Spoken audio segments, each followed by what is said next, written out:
E aí, gente, Hackerman aqui. No vídeo de hoje a gente vai expandir um pouco o nosso assunto que a gente estava falando, né? Desse artigo aqui que a gente falou nos últimos vídeos, né? Sobre a criação de AGIs, que são Artificial General Intelligence, que são sistemas que máquinas conseguem pensar, né? Softwares conseguem pensar, que tem uma consciência e tem inteligência. Até hoje a gente não tem nada perto disso. Alexa, Siri, nenhuma chega perto do que a gente poderia dizer isso. Elas são o que a gente chama de weaker AI, né? De uma inteligência artificial fraca, né? Então a gente está à procura de uma strong AI, que seria uma inteligência artificial forte, que consegue pensar, que tem características do ser humano, na verdade. E aí eu vou pegar para corroborar com o artigo aqui, eu vou pegar uma visão da ficção científica. Aí você pode dizer, nossa, mas pegar uma coisa da ficção científica é meio nada a ver. Mas isso não é verdade. Por exemplo, em 1950 nasceu um livro, né? Foi publicado um livro de Isaac Asimov, que era um químico, doutor em química, né? Alguém muito conhecido nessa área da ciência. E ele escreveu esse livro chamado Eu, Robô, que você está vendo uma imagem no filme. E nesse filme tem algo que eu pensei que nunca existia. Esse filme é um pouquinho velhinho, né? O Smith e tal. O Smith mais novo até. E esse filme eu vi quando eu era criança, né, a primeira vez. É um filme bem antigo, de certa forma. Tem mais de uma década, com certeza. Vai ter uma parte desse filme que o Smith lá tá com a doutora lá. E ele vai puxar um volante, né? Mas ela vai achar muito estranho, porque nesse mundo, lembrando que esse livro foi publicado em 1950, os carros eles andavam sozinhos. E esse carro, por incrível que pareça, é bem parecido com o Tesla, de certa forma, do funcionamento dele. Que você tem até a opção de você usar manualmente. Então é até estranho, né? E esse livro foi escrito em 1950, ele já tinha essa cena está descrita no livro, né? Então vamos entender. Naquela época os computadores estavam começando, estavam no começo da era da computação, ENIAC, essas coisas assim. Já tinha tido aquele paper do Alan Turing falando sobre a questão das máquinas que poderiam pensar, ou a questão matemática da criação de computadores. Enfim, mas mesmo assim, isso é muito à frente do tempo. E imaginar que hoje a gente tenha isso. Então, 2020, a gente tem. A gente pode ir lá comprar nos Estados Unidos um Tesla. Você pode também comprar aqueles equipamentos da Coma AI e fazer seu próprio carro que anda sozinho, autônomo, né? Enfim, essa é uma ideia que veio da ficção científica. Então as pessoas imaginavam, nossa, será que a gente poderia criar um carro que anda sozinho? As pessoas poderiam dizer naquela época que isso é impossível, mas hoje é normal. Então eu acho que pegar as ideias da ficção científica tem sim seu valor. Claro que nem todas podem ser replicadas, né? Você não vai ver um cara passando por um buraco de minhoca na vida real, né? Porque tem várias coisas que poderiam dizer que isso seria impossível. Mas enfim, nós estamos vendo na questão do carro autônomo, nós estamos vendo isso hoje como realidade. Então hoje a gente tem Teslas. Então eu vou tentar, com esse gancho, com esse exemplo prático, né? Eu vou tentar dar um conceito da ficção científica. Isso aqui, gente, não é uma teoria. Isso aqui não tem. Isso aqui eu peguei eu peguei de um anime, de um mangá ou light novel. Enfim, esse mangá se chama Sword Art Online. Ele também tem a light novel, que é a versão escrita. Primeiro, normalmente eles publicam a versão escrita. E também tem a versão anime, né? Que tem até na Netflix. E um breve resumo desse anime é basicamente na primeira temporada você vai ter um cara chamado Kirito, ele gosta muito de jogar computador, videogame. E basicamente ele vai comprar um jogo que vai ser tipo realidade virtual. E o incrível é que esse jogo, essa light novel, ela foi publicada um pouco antes da realidade virtual começar a bombar. Tipo, 2 anos antes mais ou menos, que começou a ter um anime, né? Imagine a parte novel, né? Mas enfim, ele tinha esse jogo de realidade virtual que você conseguiria projetar as coisas por pensamento. Então, conseguiria andar no jogo, conseguiria viver no jogo. Só que aí, nesse jogo, ele vai ficar preso nesse jogo por causa de uma coisa que vai acontecer, né? Que o criador do jogo vai prender as pessoas e ninguém vai conseguir sair do jogo. Se a pessoa sair, ela morre, né? O jogo vai mandar um impulso eletromagnético, acho, no cérebro e fritar a cabeça da pessoa que está usando o VR deles lá. Enfim, esse foi a primeira temporada, né? Aí tem a segunda e a terceira, que vai ter vários conceitos bem parecidos com a primeira. Só que a questão é que na parte da Alicization, que é a nova temporada, né, que tem até no Netflix, que é uma saga do Sword Art Online, vai ter um termo que na época que eu ouvi pela primeira vez, eu não conhecia nada de física, não sabia nada dessa teoria quântica da consciência, então nem passou pela minha cabeça isso. Só que é um termo chamado Fluct Light. Então, basicamente, a gente vai estar falando de outro jogo dentro desse mundo. Então, basicamente, vai ter uma empresa chamada RET, que ela vai usar uma coisa que eles chamam de Soul Translator. Então, vamos ler isso daqui. Antes de eu falar disso, a página aqui desse anime vai citar um artigo acadêmico, né, relacionado a essa tal teoria, né, que provavelmente o anime cita, não sei, relacionada a esses caras aí, né. Eu não sei se é esse artigo especificamente, né. Eu acho que não é, porque o artigo que eu pesquisei que estava a ver com isso daqui eu não achei. Então, enfim, vai falar sobre Quantum Brain Dynamics, né? Que vai ser basicamente a base desse termo, né? nesse mangá. Então,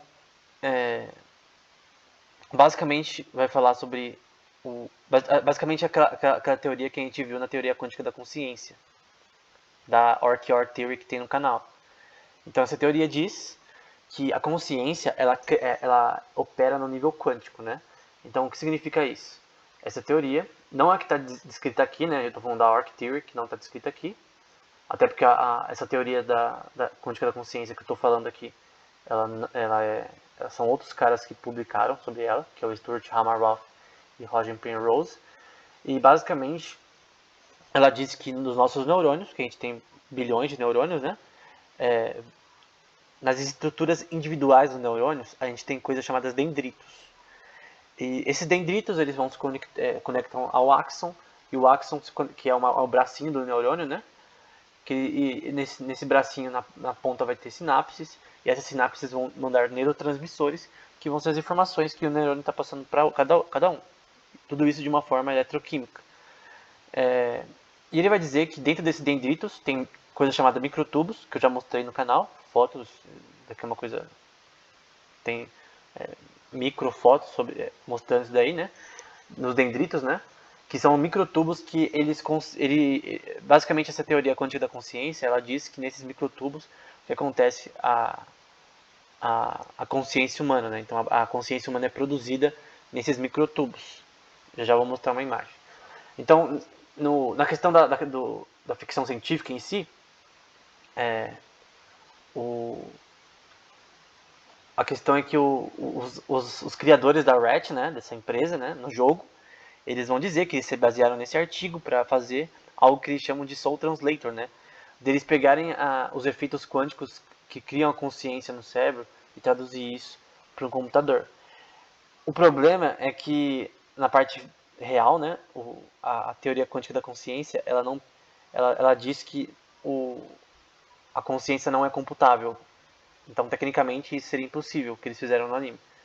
Então, segundo a teoria atual, a consciência humana não é computável. Isso significa que o computador não consegue reproduzir isso, né? Mas, enfim, eles vão chamar isso daí de evanescence photon, né? Então, vai ser uma partícula de luz relacionada ao estado mental da pessoa, né?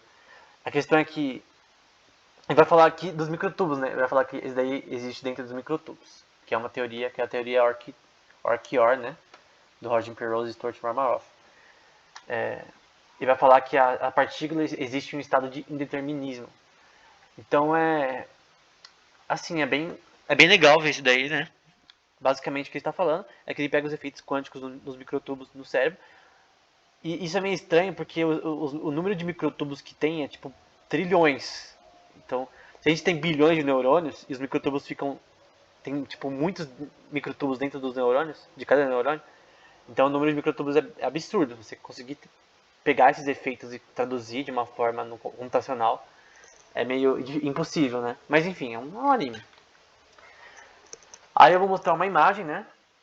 Mostrando a questão dessa teoria, né? Da R Theory. Então, basicamente, vai ter o neurônio, né? É uma estrutura de neurônio básica. Os dendríticos, que são esses bracinhos. E dentro desses bracinhos, ali vai estar mostrando o axon ali, né? E aqui uma imagem mais assim, com zoom. Vai estar aqui mostrando os microtúbulos dentro dos dendritos em si, né? E também no axon. Então, segundo a teoria quântica da consciência, RQR Theory, a informação no cérebro é processada aí. Então, o Stuart Hameroff e o Roger Penrose acreditam nisso. E a gente já falou isso no canal. Então, é isso que eles chamam de fluxo light, né? Uma partícula de luz que existe em um estado de indeterminismo, que tem a ver com a teoria quântica, né? A questão é que essa teoria vai dizer que dentro dos microtúbulos acontecem efeitos quânticos que produzem a consciência.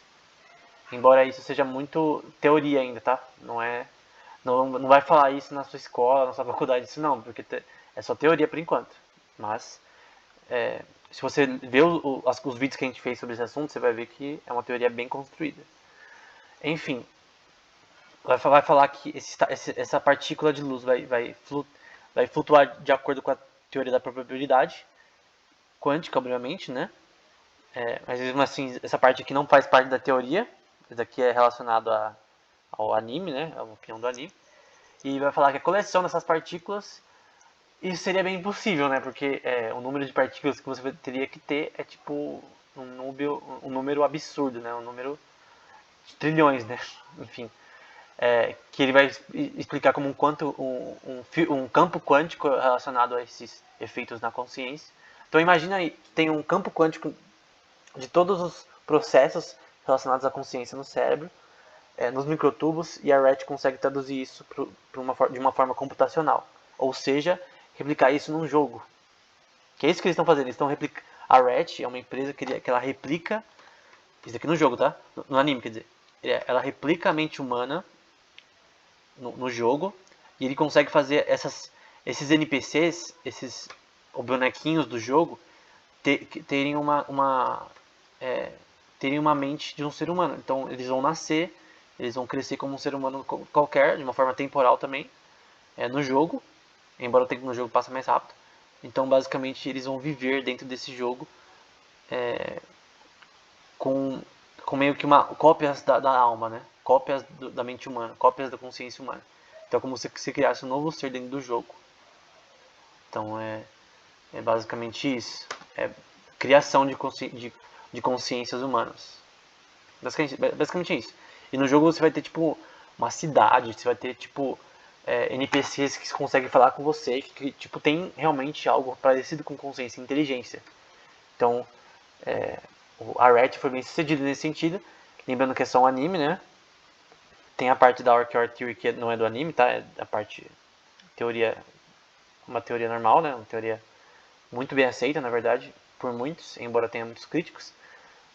Mas a questão é que, embora o anime não cite, ele deveria citar, na verdade, o Roger Penrose e o Stuart Hameroff. Ele só cita coisas relacionadas ao Japão, né?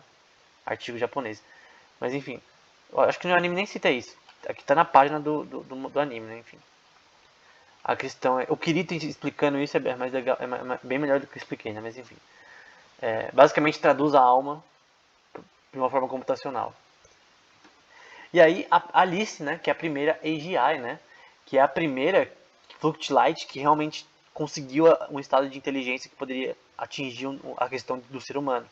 Então esse aqui seria de todos os NPCs que foram criados, né, dos personagens que foram criados no jogo, essa foi a única que conseguiu um estado de consciência ao ponto de ser chamada de ter uma consciência de ser humano, né? E esse é o objetivo do nosso artigo, né? Do artigo que a gente leu, de criar uma AGI. no jogo, né, no caso. E, gente, eu falei sobre esse assunto, a parte da teoria verdadeira, né, da teoria quântica da consciência no canal, do artigo do Sturge Hamaroff e do Roger Penrose. Então, se você quiser saber mais sobre esse assunto, com detalhes, tanto a parte teórica quanto os experimentos feitos para provar isso, né, na prática, tem essa playlist no canal. Eu provavelmente vou fazer mais vídeos relacionados a isso, tem 7. É que assim, de tudo que eu já falei praticamente o suficiente. Então, talvez eu traga mais coisa, mas eu acho que esses 7 vídeos, por enquanto, já são o suficiente. Porque eu falei sobre todo o conteúdo possível e inimaginável sobre esse assunto nos papers dos próprios autores dessa teoria, né? Mas, enfim. Aí tem esse cara, né? Uma coisa que questionam no anime, né? Questionam a Alice, né? Que vai acontecer no anime da Alice ela vir pro mundo real, né? Eles criaram um corpo para Alice, eu acho que é um robô, mas ela consegue vir pra vida real, né? E aí um cara chega no anime, né? O cara chega e fala, a gente, tipo, falando que a questão da inteligência artificial dominar o mundo, né? Porque a Alice é a primeira GI e da questão se o que ela pensava sobre esses seres criados pelo ser humano, né? Se eles poderiam destruir o mundo, né? E aí eu vou pegar um gancho aí do Steven Pinker, que a gente vai ver nos próximos vídeos, que ele vai falar um pouco nesse podcast aí do Lex Fridman. Ele vai falar, ele é mais para um filósofo, mas ele fala muito sobre a mente humana, sobre coisas relacionadas à mente humana, a neurociência, né? Ele tem vários artigos sobre isso. E ele vai falar nesse podcast, no finalzinho, da questão de que, tipo, pensar que a inteligência artificial ela vai ser um problema para a humanidade, no sentido de destruir a humanidade, é idiotice. Não faz sentido, é uma ideia totalmente ridícula e não deve ser aceita. Ele vai falar, por exemplo, do Elon Musk, que toda hora fala que a inteligência artificial vai destruir o mundo e tem que tomar cuidado com isso. Mas gente, não, só não. Pode fazer todo tipo de coisa de inteligência artificial, ela nunca vai conseguir ter livre agência. Ela ser independente do observador. A questão é que ela sempre vai ser dependente do ser humano, então não tem como pensar numa coisa tão pessimista dessa forma. Então, Steven Pinker, ele dá aula em Harvard, né? Ele não é um cara meia boca, é um cara que está em Harvard por anos, né? Ensinando e fazendo pesquisas acadêmicas lá, né? Enfim, só trazer um cara de alto padrão aí para falar sobre esse assunto. Aí, por exemplo, tem esse artigo do MIT Technology Review que vai simplesmente falar o que eu falei. E o que ele falou também, né? De que essa questão da inteligência artificial destruir a civilização é uma idiotice. Então essa ideia é papo de quem nunca estudou esse assunto. Aí vai falar, por exemplo, do Andrew Ng, que na verdade foi um dos meus professores no curso de inteligência artificial, né? Os primeiros cursos que eu fiz foi com os cursos dele, né? Da instituição dele, né? É um cara muito famoso na inteligência artificial. E é um dos mais proeminentes experts na inteligência artificial, né? E disse que se preocupar com a inteligência artificial, né? Se tornando maligna, malvada, é como se preocupar com a superpopulação em Marte. Então, o que significa? Gente, quem que vai ir numa palestra que fala da questão da superpopulação em Marte? Não tem ninguém lá. Falar sobre esse assunto é totalmente idiotice, entendeu? É a mesma coisa que ele está falando aqui. Eu tô falando de um expert na área de inteligência artificial. Nesse caso, um expert na área de filosofia e da parte da neurociência. E aqui um próprio expert na inteligência artificial. Eu já fiz cursos dele. Tem até um novo que eu tenho que ver, né? Que ele lançou recentemente sobre inteligência artificial. Enfim, ele é um cara um bom professor. Então é isso, gente. Esse vídeo deu 20 minutos. Espero que tenha sido útil sobre AGIs e a consciência humana. Nos próximos vídeos a gente vai continuar esse assunto e tentar explicar da melhor forma. Então esse vídeo ficou meio longo, mas espero que tenha sido útil. Então, até mais. Então sempre vamos tentar usar a Alice como a primeira AGI. Porque por incrível que uma coisa que é legal na ciência da computação é que tem essa questão do Bob e Alice, né, que são nomes muito usados em vários campos da teoria da computação. E é estranho que a primeira AGI, no anime, né, uma AGI que foi bem construída, né, com uma teoria por trás no anime muito bem feita, embora não cita o paper que deveria citar, né, os caras que deveriam citar, que é o Roger Penrose e Sterling Hameroff. Enfim, ela, na minha opinião, é a primeira AGI na ficção científica que realmente propõe algo que realmente seja interessante pra gente pensar nisso e tentar. Será que a gente consegue traduzir a alma, fazer uma cópia da alma e colocar numa forma computacional? Não sei, mas é algo que a gente pode tentar entender se é possível ou não um dia. Então era isso, até o próximo vídeo.